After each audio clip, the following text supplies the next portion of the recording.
안녕하세요. 크리스찬 나우 김은교입니다. 손을 이렇게 모으고 코 밑에 대고 눈을 감으면 이 두 손을 기도손이라고 하지요. 일본에서는 밥을 먹을 때 손을 모으고 이타다키마스 잘 먹겠습니다 하고 식사를 합니다. 그리고 인도와 네팔에서는 인사를 할 때 나마스테 하고 인사를 하지요. 그리고 한국에 교회 다니는 아이들은 날마다 우리에게 노래를 부르면서 기도손을 모읍니다. 그런데 동양의학의 연구에 따르면 이 기도손을 모을 때 인간의 힘이, 보이지 않는 힘이 코와 머리를 통해서 온몸을 돌면서 편안한 마음을 준대요. 그래서 그 평화를 느끼려고 그 많은 세계인들이 종교 생활할 때 모두 기도손을 모은다는 연구를 본 적이 있습니다. 오늘 그 기도손을 하는 그 많은 종교들, 그중에 몇 분을 모셔서 대화를 나눠볼까 하는데요. 한국 종교인 평화회의에서 요즘에 그 7대 종단이 있죠, 한국에. 개신교, 천주교, 불교, 원불교, 천도교, 유교, 그다음에 민족종교 등 이러한 7대 종단들의 중요한 유적지를 다니면서 이웃 종교 스테이를 하면서 서로 이웃 종교의 지혜를 그리고 또 대화하면서 배우는 시간을 갖는다고 합니다. 그래서 이번에 기독교 스테이 주간이 있었다고 합니다. 그래서 그 얘기를 오늘 나눠볼까 합니다. 오늘 또 아주 귀한 분을 이 자리에 모셨습니다. 오늘 이웃 종교 스테이에 대해서 얘기하기 위해서 아주 귀한 분을 이 자리에 모셨습니다. 먼저 전북 익산에 있는 원광고등학교 교무님이신 원불교 최명실 교무님 모셨습니다. 네, 반갑습니다. 네. 그리고 카톨릭대학교 교수님이신 신정훈 신부님 모셨습니다. 안녕하십니까. 네. 그리고 기독교 장로의 목사님이시고 현재 일본 메이지 학원 대학 교수이신 서정민 교수님 모셨습니다. 아유, 이렇게 여러분들 좀 이 방송을 일반인도 많이 보시는데요. 좀 교회만 다니시는 분들은 이 자리에 신부님도 나오시고 교무님도 나오셨네. 그리고 좀 낯설어 하시는 분도 계실 것 같습니다. 근데 들어보시면요. 아주 좋은 방송이 되리라고 저는 믿습니다. 그러면 지난주에 있었던 이웃 종교 스테이 중에 기독교의 유적지를 찾아서 방문했던 그 내용을 여러분 영상으로 보시겠습니다. 늦은 오후 한국교회 100주년 기념관에서는 개신교인뿐만이 아니라 여러 종교인들이 참여한 가운데 한 원로 목사의 신학 설교가 이어지고 있습니다. 나온 말씀이 안 나와. 개신교는 기본적으로 개인의 신앙의 양심의 자유를 매우 중요시한다라고 하는 것은 특징으로 우리가 이해를 하셔야 합니다. 그리고 두 번째 특징은 루터 종교개혁자나 칼빈이 강조를 했지만은 성경, 성서, 경전의 권위를 강조를 한다. 그래서 그걸 전부 그리스도교라고 그랬죠. 이곳에 모인 종교인들은 개신교에 대한 이해를 높이기 위해서 한국 교회의 역사와 문화를 습득, 다양한 공유 프로그램을 통해서 함께 나누고 발표하는 시간을 갖습니다. 종교라고 표현하는 말입니다. 참 좋게. 한국은 다종교 사회이기 때문에 이러한 사회 속에서 종교인들의 협력이라는 건 굉장히 중요한 것 같고요. 특별히 기독교의 본질이 이웃 사랑과 하나님 사랑을 동시에 추구하고 있다는 것을 같이 발견하고 이것들을 통해서 이웃 종교인들과 함께 건강한 사회, 역사 이런 것들을 창조하는 것을 기대하면서 프로그램이 준비되었습니다. 매년 종교 간 화합을 위해 마련되는 이웃 종교 스테이. 오늘은 타 종교인 30여 명이 개신교 스테이에 참여했습니다. 개신교의 여러 유적지를 돌아보며 평소 다가가기 힘들었던 이웃 종교의 신앙을 체험하기 위해서입니다. 개신교 역사의 요람이면서 동시에 한국 근대 문화, 그다음에 교육, 의료, 그리고 한국 근대사에서 굉장히 중요한 사건들이 일어났던 정동 일대를 우리가 순례를 하게 되겠습니다. 덕수궁 돌담길을 따라 걸어가자 고 아펜젤러 선교사가 세운 붉은색의 고색 창연한 한국 최초의 감리교회, 정동제일교회가 보입니다. 당시 이곳은 조선인의 복음화에만 집중한 것이 아니라 민족의 독립운동과 사상에도 큰 영향을 끼쳤습니다. 아치형 창문을 낸 조지아 고딕 양식의 예배당 모습, 오랜 역사만큼이나 건축 양식에서도 세월의 흔적이 묻어납니다. 한국 개신교의 큰 축, 두 축이 있는데 하나는 장로교, 하나는 감리교입니다. 서쪽 편에 있는 이쪽 지역이 감리교 선교부에 해당하는 지역입니다. 정동 가운데길, 남북을 가르는 가운데길 동편이 바로 옛날에 장로교 선교본부가 있던 자리였습니다. 복음을 전도할 수 없어서 성경 말씀을 전할 수는 없고 교육에 종사하는 언더우드 아펜젤러라고 하는 교육 선교사가 두 사람이 있었던 것입니다. 역시 아펜젤러 선교사가 세웠다는 배제학당. 현재는 배제학당 역사박물관으로 사용되고 있습니다. 교실을 재현한 체험교실과 선교에 앞서 신교육을 위해 노력했던 선교사들의 모습을 살펴볼 수 있었습니다. 한국 초기 근대 교육을 열어간 배제학당을 배경으로 함께 사진을 찍고 이동한 것은 이화박물관입니다. 한국의 여성교육과 의료를 위해 헌신했던 스크랜턴 선교사가 세운 이화학당. 이곳은 독립을 위해 목숨을 바친 유관순 열사를 배출한 곳이기도 합니다. 미션스쿨의 정신을 토대로 한국인의 자긍심을 북돋는 데 일조했던 스크랜턴 선교사의 노력을 조금이나마 느낄 수 있는 시간이었습니다. 다음은 붉은 빛이 감도는 벽돌 건물로 세워진 구세군 중앙회관. 전 세계 126개국에서 활동하고 있는 이 교단은 1865년 윌리엄 부트에 의해 최초로 세워졌습니다. 미국에 있는 구세군의 성도들의 헌금으로 여기서 2년 동안 저도 28년에 완공되었고 본부로도 쓰고 초창기에 저희 같은 신학교, 학교로도 쓰고. 한국엔 1908년 영국 구세군 사관 로버트 호가드가 서울로 파견되면서 들어왔습니다. 종교 활동뿐만 아니라 사회복지 활동을 통한 전인적 구원에 주력한 구세군 사역. 매년 연말 나눔을 대표하는 자선 냄비는 일제강점기, 한국전쟁, 보릿고개 등을 지나면서 106년째 국민들과 고락을 함께했습니다. 한국 구세군의 살아 숨쉬는 성지를 둘러본 후 찾아간 곳. 세문안교회입니다. 세문안교회는 정동제일교회 아펜젤러 선교사와 함께 1885년 4월 5일 부활절 날 제물포에 당도했던 언더우드라고 하는 선교사에 의해서 설립된, 그리고 대한민국 최초의 조직교회입니다. 물이됐는데요. 개신교 유적지를 체계적으로 탐방한 이웃 종교인들은 과연 무엇을 느꼈을까요?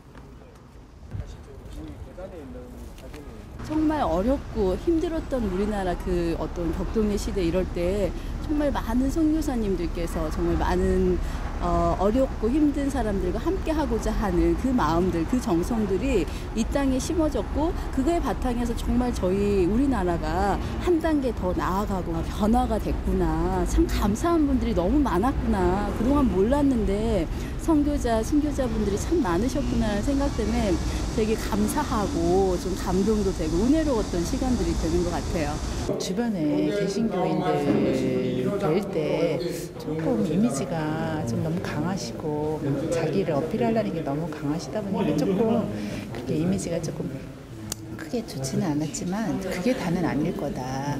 제가 모르는 또 무엇인가 있을 거다 싶어서 어떤 걸 느끼면 감동이었어요. 왜냐하면 제가 기존에 알지 못했던 거, 특히 외국인 선교사님들이 오셔가지고 그 자기의 죽음도 무릅쓰고 모든 걸 다 버리시고 저희 나라의 그 열악한 상황에 오셔가지고 봉사와 사랑을 펴었다는 그 자체가 여태까지 몰랐잖아요. 전 불교 신자라 이제 불교의 가르침만 이제 배웠지만 관심을 하느님이 진짜 어떤 분이시고 예수님이 어떤 분이신가 한번 그래도 잘 한번 알아봐야 되겠다 이런 생각이 가졌습니다. 개신교에 대한 이해의 폭을 넓히는 개신교 스테이의 마지막 유적지는 대한성공회 서울 주교좌 대성당. 로마네스크 건축 양식과 한국적인 건축 기법이 결합된 이 건물은 포용성과 다양성을 강조해온 성공의 정신을 바탕으로 한 중립성을 상징합니다.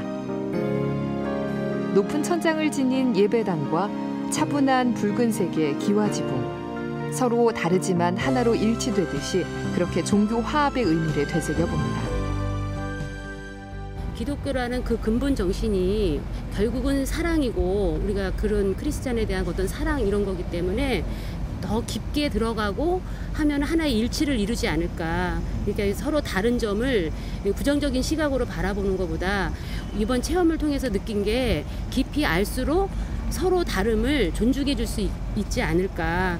그래서 궁극적인 목적인 사랑 실천이라는 면에서는 일치를 이룰 수 있다라고 생각이 듭니다. 다른 종교도 마찬가지고요. 예.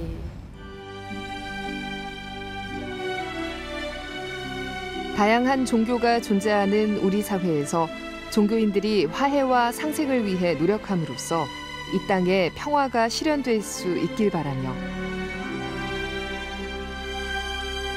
서로 다른 소중한 가치를 인정하는 성숙한 소통의 장이 지속적으로 확대되길 기대해 봅니다.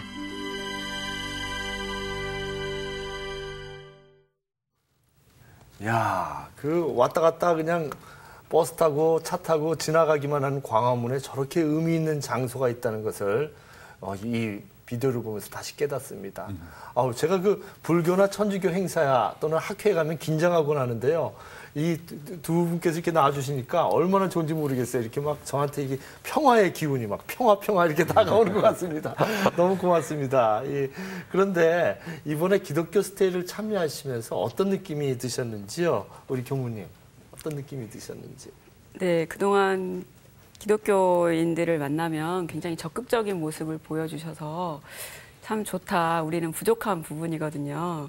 저 에너지가 어디서 나올까 하는 생각들을 했었는데 이번에 그 탐방을 하면서 오래전에 들어왔던 선교사분들이 처음 시작을 교육과 의료로 시작을 하면서 함께 교육이 되어졌기 때문에 긍정적인 에너지로 우리 어려운 사람들에게 의료와 또 교육받지 못한 사람들에게 교육으로 인간의 기본적인 것들을 찾아줬기 때문에 이 땅에 기독교가 발전을 했고 지금 이렇게 기독교가 발전한 모습으로 우리 곁에 큰 모습으로 함께하고 있지 않나 하는 생각이 들어져서 그 선교사분들하고 또 그 가족들에게 정말 감사한 시간이었던 것 같고요. 또 그 안에 기독교의 모습을 깊이 알 수 있어서 좋은 시간이었던 것 같습니다. 그렇군요. 신부님 어떠셨어요? 날씨가 좀 풀렸죠, 그래도? 네, 그날은 사실 몹시 덥긴 했었었는데요. 더웠었군요.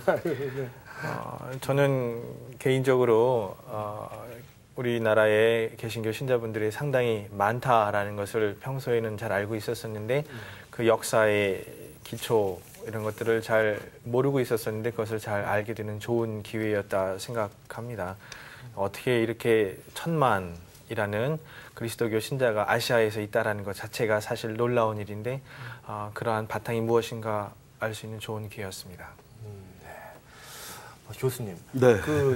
저 비디오를 보니까 예. 예전에 1919년에 네. 3.1운동 있었을 때 천도교가 큰 힘을 냈죠. 돈도 그렇죠. 많이 내고 네. 천도교, 그다음에 개신교, 그다음에 불교. 그래서 서로 힘을 모아서 독립운동을 했던 네. 그런 기억이 나는데 네. 이 종교, 우리 한국 종교사로 그 흐름 안에서 개신교가 어떠한 위치가 지어졌다고 말씀하실 수 있으실지요? 네, 우선 그 종교라는 것은 이제 사회적 책임, 종교 자체의 신앙 고백의 확산이라든가 이런 것도 중요하지만 사회적 책임이 있지 않습니까? 근데 특히 한국 개신교가 접촉됐을 때의 한국 사회는 그야말로 격동, 그다음에 위기의 시대였죠. 특히 민족적으로 국권 상실 상황이었는데 그 개신교인들이 여기에 적극적으로 부응을 했습니다. 그래서 종교의 사회적 책임을 아주 적극적으로 수행했다. 이렇게 우선 크게 평가할 수가 있고요. 구체적으로 더 이제 들어가면 한국의 그 여성의 문제라든가 그리고 이제 교육, 새로운 근대 교육, 근대 의료 이런 문제를 아주 책임감을 가지고 개신교가 수행을 해 왔습니다. 그것이 이제 오늘 우리가 VTR에 봤듯이 그러한 그 역사적인 흔적으로 아직도 우리에게 큰 뿌리로 남아 있지 않습니까? 그러다 보니까 이제 한국 개신교는 적어도 이 사회에 필요한 어떤 그 사명을 종교인으로서 적극적으로 수행해 왔다라는 것을 크게 평가할 수 있는데요. 한 가지 더 부연하면 이것이 그 선교사들만이 또는 선교자 측의 입장에서 이것이 수행된 것이 아니라 당시 기독교를 수행했던 우리의 선인들, 우리의 선배 신앙인들이 바로 그러한 한국 상황에 대한 적극적 부응이다. 그래서 주체성도 함께 갖고 있었다. 이런 것을 좀 강조하고 싶습니다. 아, 그렇군요. 아, 근데 이렇게 그 기독교 스테이를 보다 보니까, 아유, 저도 그 이웃 종교 스테이를 좀 하고 싶은 마음이 좀 납니다. 그래서 좀 그 원불교와 우리 천주교에 대해서도 좀 말씀을 좀 듣고 싶은데요. 우리 제가 만약에 간다면 말씀입니다. 제가 죄송합니다. 원불교를 잘 몰라요. 이거 지금 무식해서 너무 죄송한데 원불교 역사라든지 또는 만약 제가 간다면은 어느 곳을 소개해 주실 수 있으실지요? 네, 지금 가장 좋은 방법은 이웃 종교 스테이가 되고 있는데 지금 원불교 탄생 성지에서 원불교 스테이를 하고 있어요. 네. 1916년도에 소태산 대종사님께서 전남 영광 그 가난한 동네에서 왜 하늘은 파랄까? 왜 어머니와 아버지는 다른 사람보다 친할까? 이런 궁금증을 가지고 계시다가 깨달음을 얻으셔서 가난한 궁촌 벽지에서 깨달음을 얻으시고 원불교가 시작이 된 영산 성지가 있고요. 그리고 제자들을 모으시고 함께 법을 만들기 시작하기 위해서 영산이 아니라 변산에 있는 제법성지에서 법을 만들기 시작합니다. 법을 만드시고 전파를 하려고 보니까 그곳은 너무 외진 곳이어서 사람들이 오기가 힘들다 보니까 교통이 편한, 사람들이 편안하게 올 수 있는, 접할 수 있는 곳이면 좋겠다 해가지고 장소를 물색하다가 지금 현재 원불교 중앙총부가 있는 익산으로 장소를 옮겨서 법을 전파하기 시작하시게 되는데요. 원불교는 종법사를 중심으로 교무님들이 성직자로 계시고요. 그리고 지금 현재 교육과 복지, 의료 쪽에서 다양한 방법으로 교화를 하고 있습니다. 그리고 세계에도 벌써 60여 개 교당이 해외에서 선교를 하고 있는 상황입니다.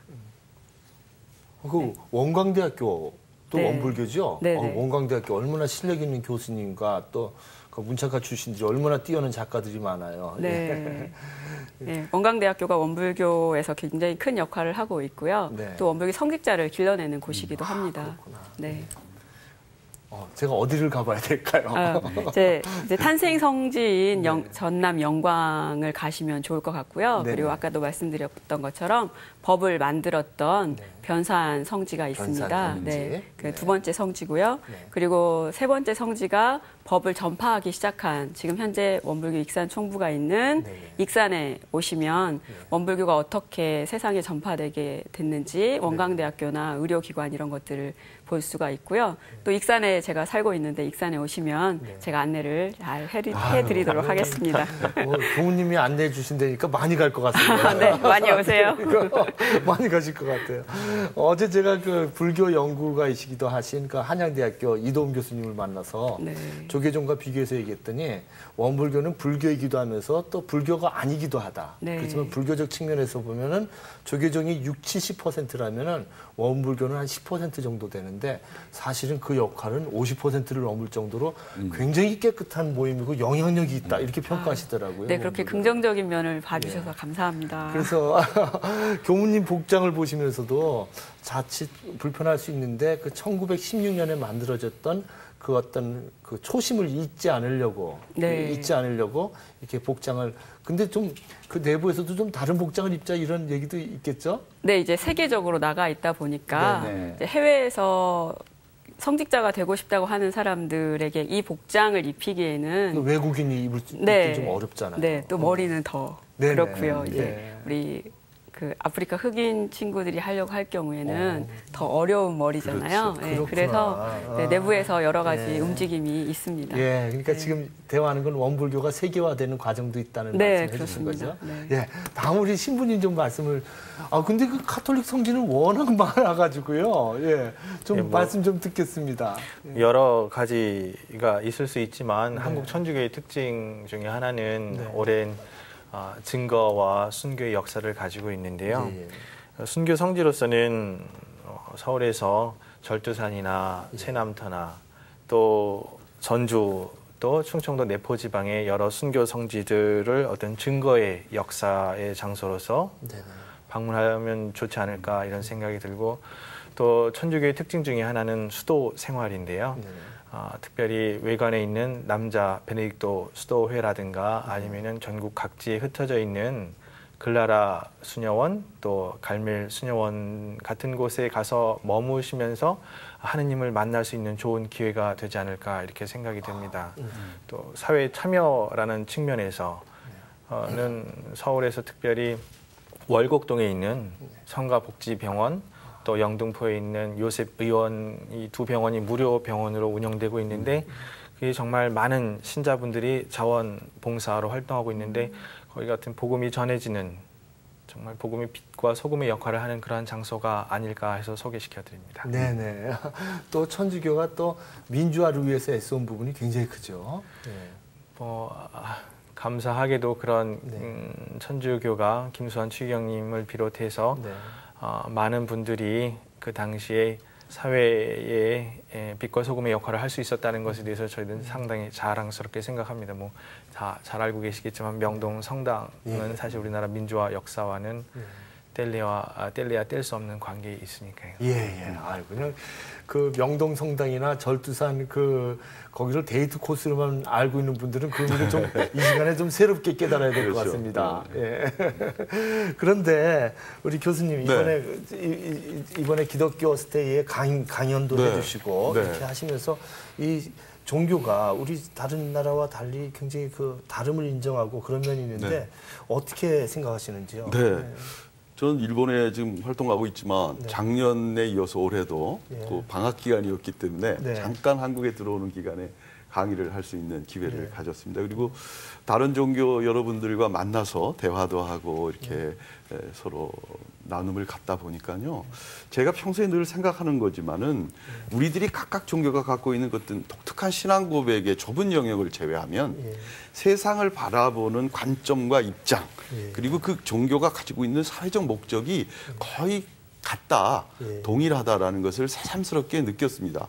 예를 들어서 어느 종교나 이 세상이 보다 아름다운 세상이 되었으면 좋겠고 보다 더 진실하고 참된 세상이 되었으면 좋겠고 그리고 보다 더 바람직한 세상이 되었으면 좋겠다는 것은 모든 종교가 갖고 있는 공통적인 목표인 것 같아요.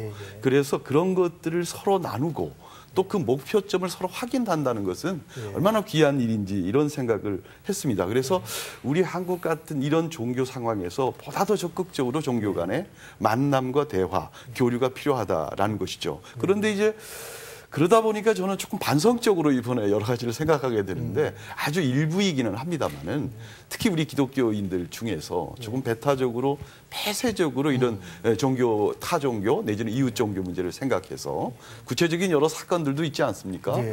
사찰에 가서 좀 옳지 않은 행위를 한다든가. 땅빨기라고 해가지고 그렇죠. 또 뭐 절을 다 없애야 된다든지. 그리고 뭐 여러 가지 그 공격적인 그런 배타적인 행위를 했던 여러 가지 상황을 접하면서 저도 기독교인의 한 사람으로서 상당히 반성적인 생각을 더 하게 되고요. 그러한 것이 그것이 과연 기독교의 선교적인가? 기독교는 선교의 종교라고 하더라도 그것이 오히려 역효과로 다른 종교, 이웃 종교 간의 갈등을 조장하는 아주 옳지 않은 점이 아닌가라는 점을 새롭게 또 반성하는 그런 기회도 되었던 것 같습니다. 그렇구나.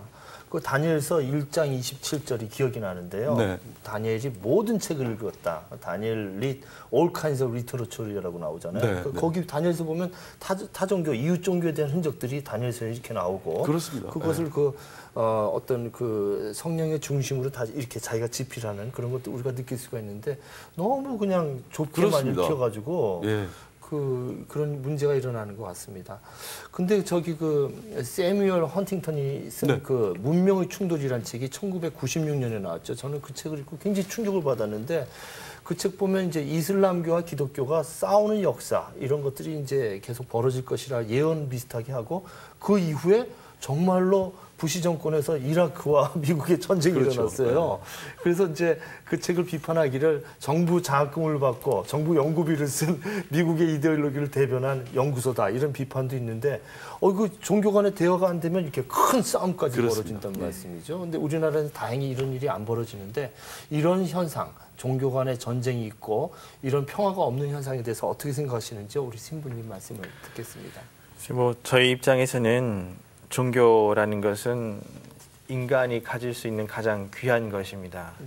보이는 세상을 넘어가지고 이것을 초월해가지고 보이지 않는 하느님을 섬기는 것은 인간이 가질 수 있는 가장 훌륭한 능력 중에 하나인데 참 귀한 것인데 이 귀한 것이 오용될 경우에는 더 큰 악영향을 끼칠 수 있다 이런 생각이 듭니다. 그래서 사실 이미 1986년에 돌아가신 교황 요한 바오로 2세께서는 네.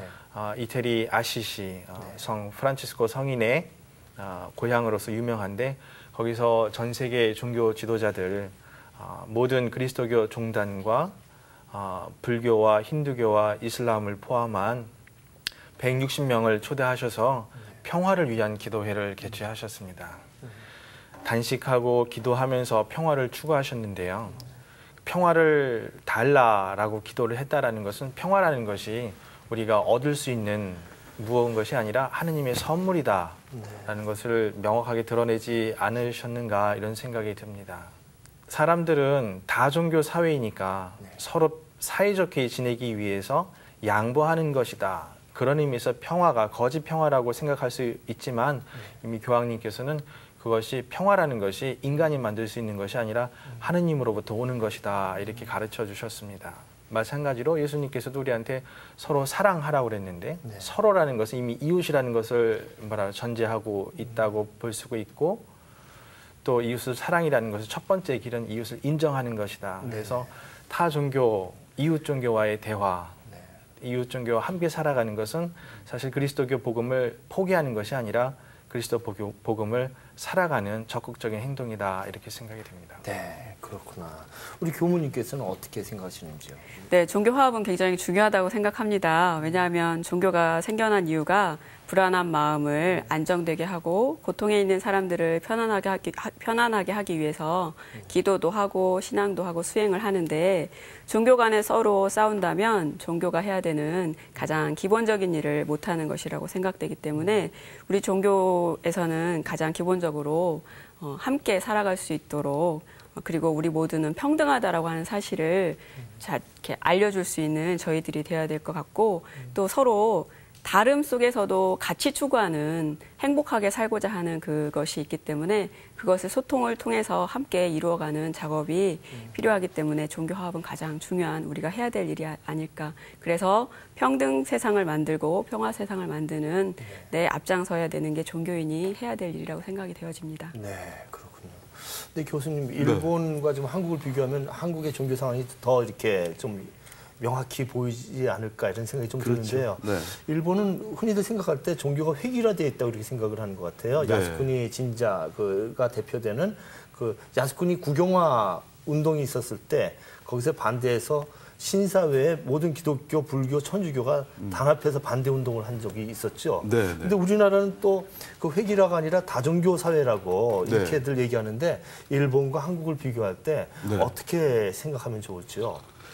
글쎄요, 뭐 일본 부분은 우리 김 교수님도 잘 아실 것 같습니다만, 예, 일본의 종교를 특히 근대 이후 역사로 바라보면은요, 초기의 일본 근대화론자들은 일본의 신도를 가지고 국교를 만들고 싶었어요.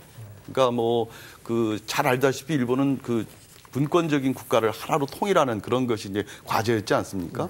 그런 과정에서 종교를 하나로 만들어서 그 종교와 정치가 일치돼서 가고 싶다라는 것으로 출발을 하다가 그것이 이제 근대 국가의 성격과 좀 충돌이 되니까 그것을 분리를 시켰습니다. 그래서 국가 신도와 교파 신도로 분리를 시켜서 국가 신도에는 뭐 정확하게 그 천황제 이데올로기를 연결시켰죠. 천황 우상화가 됩니다만은 그것을 가지고 모든 종교 우회의 종교, 다시 말하면 초종교로 이렇게 만들었습니다.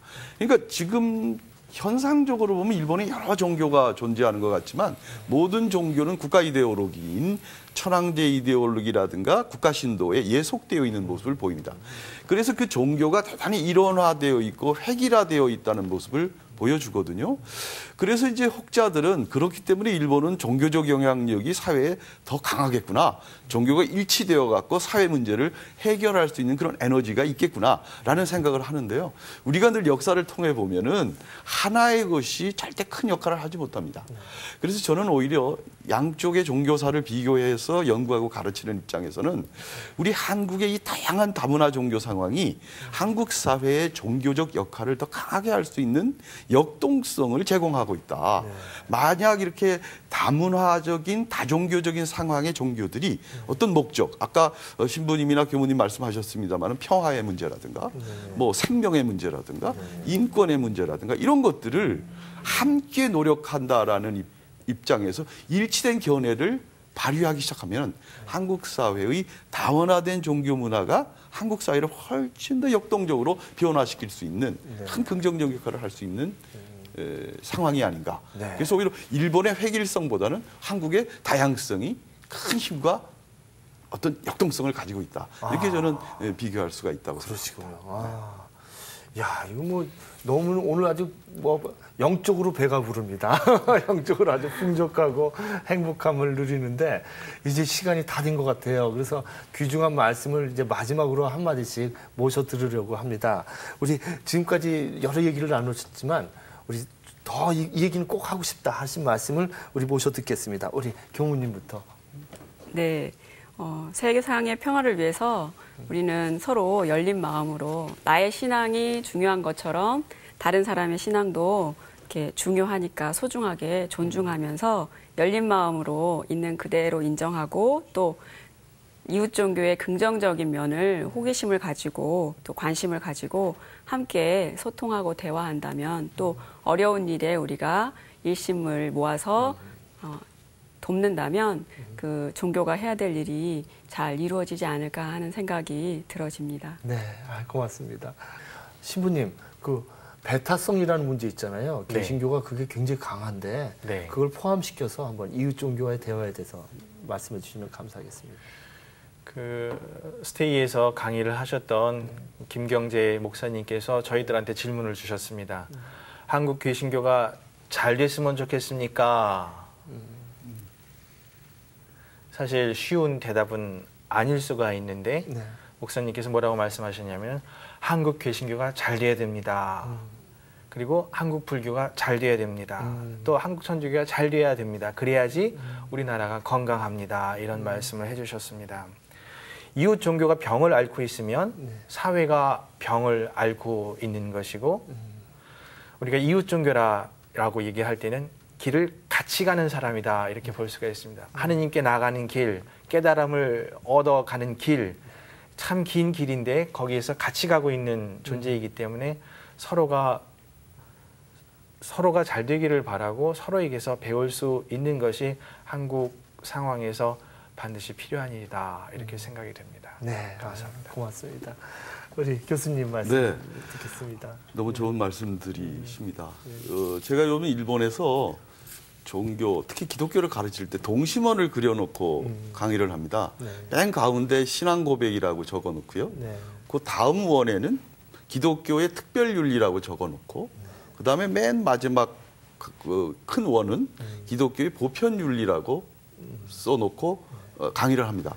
신앙 고백 부분에서는 우리가 열심히 전도도 하고 선교도 하고 신앙적 확산을 위해서 노력한다. 그러나 이 특별윤리는 특히 기독교만이 가지고 있는 독특한 가치관과 그 사상을 또한 전파한다. 그러나 제일 중요한 것은 맨 마지막에 있는 이 보편윤리는 기독교만 가지고 있는 것이 아니라 불교도 다른 이웃 종교도 다 가지고 있는 것이다. 이거는 서로 다른 이웃 종교와 협력하며 상생하며 함께 나가야 될 가치관이다. 이렇게 이야기를 하면 조금 쉽게 알아듣습니다. 그래서 저는 지금도 우리 한국 이 상황 안에서도 우리가 갖고 있는 보편윤리에서는 모든 종교들이 함께 한 방향으로 손잡고 나갈 수 있지 않을까 이런 생각을 하고 기대하고 있습니다. 네, 감사합니다.